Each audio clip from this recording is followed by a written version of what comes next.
چگونه یک کتری برقی متوجه می‌شود که آب جوشیده و به طور خودکار خاموش می‌شود؟ همه چیز به طراحی مهندسی هوشمندانه مربوط است. در روزهای اولیه تشخیص زمان جوشیدن آب دشوار بود. مهندسان برای حل این مشکل سوت‌هایی روی دهانه کتری نصب کردند تا بخار تولید شده هنگام جوشیدن آب صدایی ایجاد کند و کاربر را آگاه سازد. بعدها کتری‌های برقی با المنت‌های حرارتی در پای توسعه یافتند و تنها با وصل کردن آنها به برق جوشیدن آب بسیار کارآمدتر شد.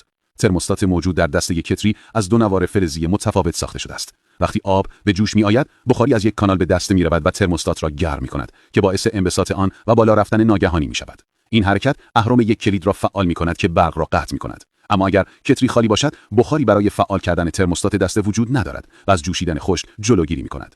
یک ترموستات دیگر نیز در پایه یک کتری نصب شده است که آن هم از جنس بی متالیک است و وقتی پایه به دمای از پیش تعیین شده میرسد منبسط شده و برق را قطع می‌کند. این مکانیسم دوگانه حفاظتی باعث ایمنی بیشتر کتری می‌شود.